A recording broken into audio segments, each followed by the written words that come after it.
जब इस तरह का एक्शन चुनावों से पहले होगा संबित पात्रा, तब आप मुझसे ज्यादा बेहतर जानते हैं कि उसकी टाइमिंग को लेकर सवाल उठेगा। क्या आप इससे इंकार कर सकते हैं? और वही सवाल उठ रहा है और वही सवाल आपकी पार्टी से पूछा जा रहा है। संबित पात्रा, तहसीन पूनावाला मुस्कुरा रहे, एक काउंटर उनका लीजिए, फिर वापस डॉक्टर संबित पात्रा आपको दूंगी फ्लोर। तहसीन पूनावाला, एक पॉइंट यहाँ पर जो पॉइंट उन्होंने रखा, जो संबित पात्रा ने पॉइंट रखा, उन्होंने कहा कि इस देश में तो पूरा टाइम चुनाव होते रहते हैं, तो फिर तो केंद्रीय एजेंसियां काम नहीं कर पाएंगी। देश में पूरे टाइम चुनाव होते रहते हैं। मोदी जी भी देश में घर वापसी तभी करते अगर कोविड नहीं होता, जब चुनाव होते, प्रचार करते, फिर देश के बाहर चले जाते। बात ये नहीं, मोदी जी के 3 सहयोगी है। 3 सहयोगी कौन है? सीबीआई, ईडी और आईटी। इसलिए आपने देखा सुप्रीम कोर्ट की जजमेंट को ओवरटर्न किया नरेंद्र मोदी जी ने।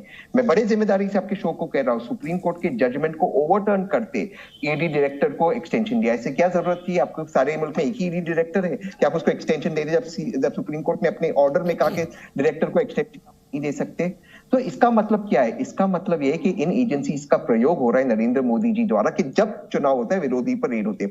आपको याद है, मैं आप ही के शो में था, वेस्ट बंगाल में चुनाव हो रहे थे, ममता जी पर रेड हो रहा था। उसके बाद क्या हुआ उन रेडों का? कुछ नहीं निकला। कर्नाटका के जब चुनाव हुए, मैं जी न्यूज पे, आपके कलीग्स थे, तब डीके शिव कुमार पर रेड हो रहे थे। क्या हुआ उसके बाद? कुछ निकला? कुछ नहीं निकला। ये इनके सहयोगी है। आप इतिहास निकाले, जिस प्रदेश में चुनाव हो रहा है, भाजपा आ रही है, वहां विपक्षी पर ये लोग रेड करते और निकलता कुछ नहीं। ठीक है संबित पात्रा, चिदम्बरम का संबित पात्रा ये कहने, आपने वेस्ट बंगाल चुनाव से पहले ममता बनर्जी के खिलाफ इसी तरह के एक्शन की कोशिश की, आपने डीके शिव कुमार के खिलाफ इसी तरह के एक्शन की कोशिश की, आपकी इन रेड्स में क्या निकला, ये पूछा तहसीन पूनावाला ने। आपका जवाब? देखिए, तहसीन पूनावाला अच्छे व्यक्ति हैं, वो कभी भी पर्सनल अटैक नहीं करते हैं और अच्छे तरह से अपने विषय को रखते हैं। मगर तहसीन भाई को मैं एक विषय बता दूं, तहसीन भाई, आज अखिलेश यादव जी ने केवल भाजपा पे आक्रमण नहीं किया है। आज इन रेड के विषय को लेकर अखिलेश यादव ने कहा है कि ये भाजपा जो है ठीक वैसी ही बनते जा रही है जैसी कांग्रेस पार्टी थी। ये कांग्रेस पार्टी अपने समय पर रेड कराती थी, कांग्रेस पार्टी अपने समय पर सीबीआई, ईडी इत्यादि का इस्तेमाल कराती थी। आज से 4 दिन पहले अखिलेश यादव कह रहे थे कि कांग्रेस पार्टी को 0 सीटें मिलेंगी, 0 सीटें मिलने वाली हैं उत्तर प्रदेश में। मुझे तो आश्चर्य लगता है, आपके पास तो इतने बड़े नेता हैं, इतने अच्छे नेता हैं, केवल देश में ही नहीं विदेशों में भी उनकी ख्याति है, आदरणीय राहुल गांधी जी। तो आप लोग उनकी बचाव क्यों नहीं करते हैं? क्यों अखिलेश जी के बचाव में उतरे रहते हैं?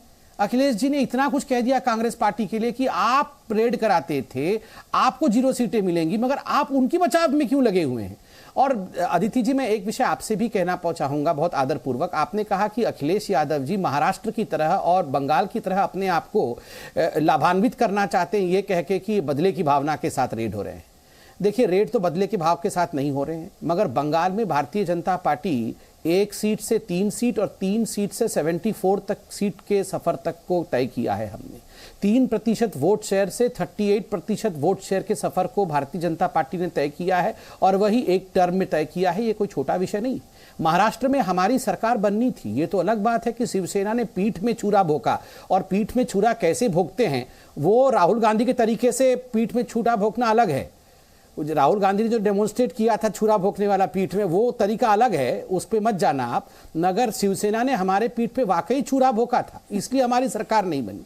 इसलिए हम अपोलोजेटिक होके इन विषयों पे कभी पीछे हटने की हमें आवश्यकता नहीं है। संबित पात्रा, खैर आपने हर पैनलिस्ट को मुस्कुराने के लिए तो मजबूर कर दिया। आपने जिस तरीके से ह्यूमर का इस्तेमाल किया, हर कोई यहाँ पर, हर किसी के चेहरे पर स्माइल है। और doctor Patra, one thing for clarity, क्योंकि आपने इस चीज को पॉइंट आउट किया, सर मैंने वही कहा जो अखिलेश यादव ने कहा था। मैंने कहा अखिलेश यादव ने ये कहा है, तो फॉर योर क्लैरिटी, शायद वो आपको कम्युनिकेशन गैप थोड़ा सा रहा।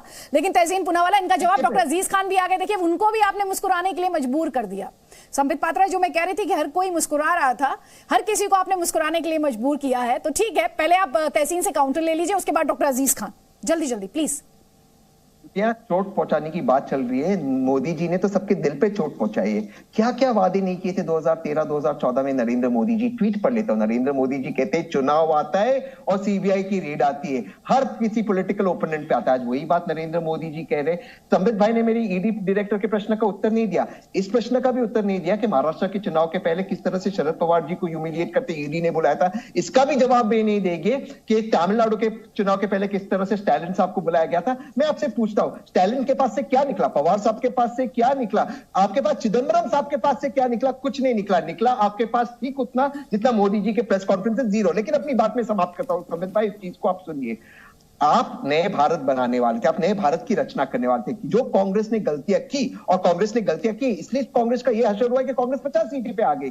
आपने नया भारत का निर्माण करने वाले थे। कैसा नया निर्माण है कि जो भी आप गलतियां करते, आपने कहा कांग्रेस ने वो किया इसलिए हम उसे दोहरा रहे हैं। कांग्रेस ने कभी सुप्रीम कोर्ट के जजमेंट को ओवरटर्न करके ईडी डायरेक्टर को एक्सटेंशन नहीं दिया जो आप दे रहे। ये गलत है, ये भ्रष्ट है, और आपको शर्म आनी चाहिए कि ईडी डायरेक्टर को आप एक्सटेंशन दे रहे हो जब सुप्रीम कोर्ट ने कहा कि गलत है, इसको नहीं मिलना चाहिए ईडी डायरेक्टर को एक्सटेंशन। ठीक है डॉक्टर पात्रा, मैं आपको फ्लो दूंगी सर, लेकिन उससे पहले एक डॉक्टर अजीज खान का कमेंट लूंगी। और अपने दर्शकों से भी आज हम ये लगातार सवाल पूछ रहे हैं, क्या नेताओं पर आयकर की छापेमारी बदले की कार्रवाई है? हमारे पोल के रिजल्ट्स दर्शक लगातार देख पा रहे हैं, सिर्फ 12% ये कह रहे हैं कि बदले की कार्रवाई है। 88% का मानना है कि एक्शन लिया जाना चाहिए, चाहे चुनावी टाइमिंग हो या ना हो। अभी अगर आपने वोट नहीं किया है तो आपसे भी हम अपील कर रहे हैं अपने दर्शकों से जो इस वक्त जी न्यूज देख रहे हैं, क्या नेताओं पर आयकर की छापेमारी बदले की कार्रवाई है? आप वोट कर सकते हैं znews.com/वोट पर। आपकी राय का हमें इंतजार। अब तक हमारे जितने दर्शकों ने वोट किया है 88% ये कह रहे हैं कि ये बदले की कार्रवाई नहीं है। जल्दी से डॉक्टर अजीज खान। जी अदिति जी, देखिए ऐसा है कि मैं भी संबित पात्रा जी को सुन रहा था, साहब कह रहे थे पूरे साल चुनाव चलता है। मैं कह रहा हूं ना कि उत्तर प्रदेश में हार के डर से, जन सैलाब को देख करके जिस तरह इनके बड़े नेता घबराए हुए हैं, आप समझिए ना इस बात को कि अमित शाह जी घबरा करके अपने एरोप्लेन पर ही जो है वो उन्होंने बाकायदे सीबीआई और ईडी और जो भी संस्थाएं हैं उनको लेकर चल रहे हैं। अब देखिए ना इस बात को, देखिए एक बात आप समझिए कि इनका गठबंधन जो ईडी, सीबीआई और आईटी से है, इनका गठबंधन इन्हें मुबारक हो, लेकिन हमारा गठबंधन जनता से है। और जनता से जो गठबंधन होता है ना, वो बहुत मजबूत गठबंधन होता है।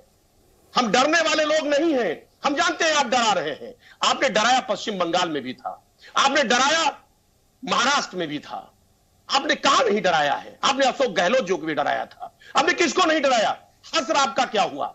जनता ने देखा, आपको मुंह के बल खाना पड़ा। आपको जनता ने इसका जवाब दिया।